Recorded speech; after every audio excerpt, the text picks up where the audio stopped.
So looking at how we can, the Global Gateway can also benefit young people, knowing what the young people need and whether the Global Gateway strategy is really speaking to the needs of the young people. Because if you want them to influence that strategy at the global level, then they need to be connected, they need to be empowered. Good morning, my name is Jonathan Hunter. I'm a communications officer at ECDPM. I'm joined by Sara Gianesello, who is a policy officer, who has interviewed Francesca Midzi, the youth focal point for the European Union delegation in Zimbabwe, who's been involved in an innovative form of youth participation with Europe's external action. Sara, why is it so important to focus on youth when it comes to Africa? Of course. Hello, Jonathan. Thank you, first of all. And as you may know, Africa is one of the youngest continents in the world. Over 60% of its population is below 25 years old. And if you think about it, its potential is extraordinary. And young people are increasingly driving economic transformation. They're championing innovative solutions for their communities. And they're speaking out on issues that shape both their present but also their future. At the same time, they are facing serious challenges such as unemployment, which not only can lead to social unrest, but also make young people vulnerable to extremist groups. Or they are not necessarily included in the decision-making process, which makes it difficult for them to be heard by decision makers. Okay, perfect. So why is it interesting to focus on Zimbabwe specifically? Well, Zimbabwe was the first country where the European Union actually set up a youth sounding board, of which we're going to hear more during the interview with the youth focal point, Francesca Midzi. And starting from this experience of Zimbabwe, then other delegations followed. And at the moment, there are around 33 delegations all around the world that actually have a youth sounding board within and have also youth focal points. Okay, great. Let's listen to the interview. Today, together with Francesca, we're going to talk about a really interesting topic on how youth can make their voices heard and influence European Union diplomacy. So, Francesca, can you tell us a bit more about what this sounding board is and how your experience in setting up this board was? Okay, thank you, Sarah. So I'm also really happy to have been there at that history-making moment when we became the first youth sounding board within the European Union. Not to say we haven't been working with youth before, we were, but in most cases there were project beneficiaries. So what they would see out there was, the EU logo. But with the option of the youth sounding board, it gave them that platform where they can see the people behind the EU logo, talk to them, discuss with them what their needs are, and also understand where the EU is coming from, the EU's policies. In that way, they can be part of the decision-making process, not only because of the demographics, but we also know that even in Zimbabwe here, they are also underrepresented in key decision-making processes, but they are the majority and they have the competence, they are educated, they are innovative. So we had to do that, and that's what motivated us to then go for the selection or for the establishment of the youth sounding board. Absolutely. Great. If I can ask you to provide a little bit more example of what does it mean in practice then? Because as you said, the youth sounding board provides a platform to talk with them. And then how would you say, if you can provide some examples on what does it mean in practice for the youth to be involved in the European Union delegation works? For the first one, we tried out the nomination process. We reached out to partner organizations that we work with. We also sought those who had interest, passion, experience, knowledge in these areas. Then tried to balance on gender and those young people with disabilities. And then because there are others in rural areas and other in urban areas and peri-urban areas, we also had to create such a balance so that we have views from different geographical areas because their experiences are different. So we ended up with 25 of them. So their role is to advise us. They also monitor our work and they also inform us because we know as youth, they experience the challenges that we are trying to address. they have their own the lived experience. So we need to learn from them. We actually have an opportunity, which they also have, to talk to them directly about how we can work with them. Is our work relevant? Maybe we do understand what the problem is, but how to address it? Is it the way that youth would like? Say, for example, it's in agriculture and you'd like youth to participate in agriculture. Do they really want to go out there in the farms and do the manual labor? Or they want to be participating in the agri-value chains or in crop diversification, all those other ideas. They'll then give us their responses. Sometimes they'll even ask us questions and then we sit down, we have a meeting with them. So first they'll submit their input in writing. We go through it as a team. And then we sit down, we have a meeting, we discuss, we also explain how we work, whether something is possible or not, and even alternatives will come. Because I remember initially they were saying we want to see more youth-led organizations implementing projects. Instead of just looking at us as beneficiaries of projects, we can also design them, come up with good interventions and solutions and implement them. And for us, we're like most youth organizations, they are still young, they don't have the experience. We want to safeguard the taxpayers' money. But as we continued interacting with those discussions, we came up with solutions on how we can do this. For example, building the capacity of youth organizations, partnering them with some we have been working, and also coming up with flexible funding mechanisms so that they can manage EU funding.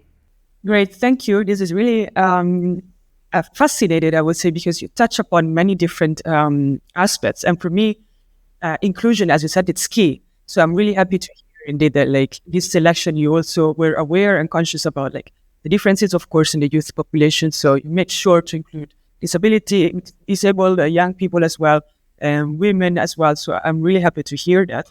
And to me, it sounds also like a two-way street. So they, of course, you wanted them to advise you and inform you and monitor you, but then at the same time, you also shared how the European Union works, how the financial mechanism works.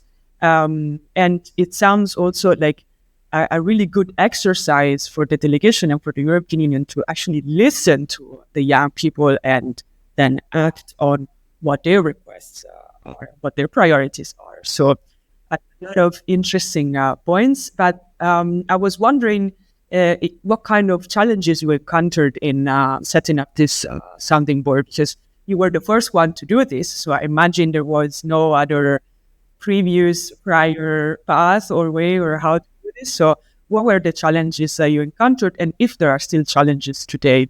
The first challenge that we realized was they didn't know about the European Union. So maybe someone has come across the activities that we're doing or our logo or some of our work, but how we work and how we deliver and how we partner with government or with civil society, they didn't know, or even who we are. So we also had to step back and start on those basics, like come up with a package of an EU 101 module of who we are. So we also helped to empower them so that they can power us. And then the other challenge that we experienced was there are barriers to their meaningful participation. And sometimes you don't really realize them. And maybe you yourself as the youth focal point and other officials within the EU, you don't know how to recognize them and respond to it. Like I mentioned that we have two who are living with disabilities. So the first time we went to a training, I think we got a room in first floor. When we were doing all those bookings and seeking a conference room, we didn't think about how is she going to access it. But, we are people who are saying we want to be diverse, we want to be inclusive. Only when she's the one who said, wait a minute, is it possible for me? Is there an elevator that's working? And then it came to our mind, we're like, okay, fine. And there were also some who were coming from rural areas. And you are just assuming that let's have a call online, everyone is going to get connected. But there was one, we had to travel 80 kilometers to go and get a network. And then the other challenge was about managing expectations. They are young, they are vibrant, they want to be busy, they want to contribute, and they want to see results fast. Like we told you this, so what have you done? The first time they gave us input on the multi-annual indicative program, I think it was around February early 2022. And then we went quiet for several months. They kept asking, how far away is it? It was going through our approval processes, but they didn't understand it. And you could hear that at some point they were getting frustrated. I think it was mainly a challenge with the first board because they were learning about us. With the second board, it is there, but we've got the help of the first board because they have the experience.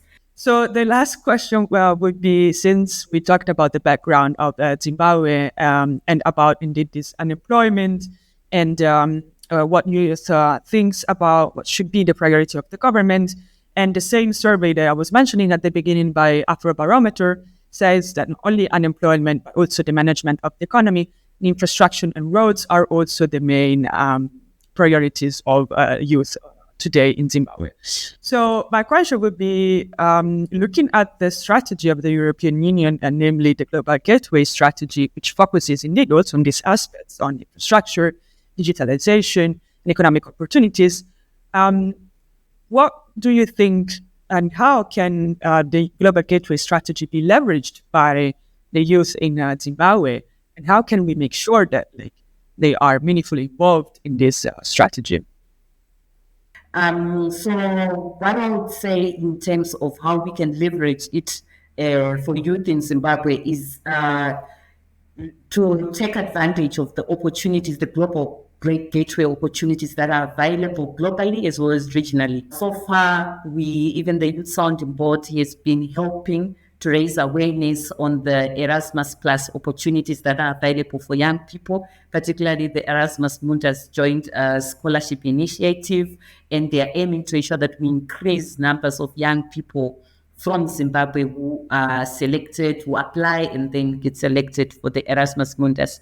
So that's one way of it, of them leveraging on it. And for them to do so, they also need to strengthen their networks. Because when you talk about huge investments in infrastructure or digital and so forth, in a way, it can exclude young people, because for most young people, either they are working for those companies or their companies are smaller for them to be invested in. So looking at how we can, the Global Gateway can also benefit young people. We have small companies or small initiatives.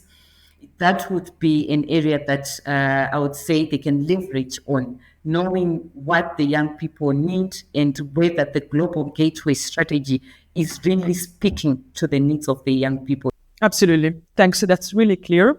And I wanted to ask you any final remarks that you might have for young people out there thinking about maybe engaging with the European Union, or is there something that you would say, or some other final remarks that you would like to share?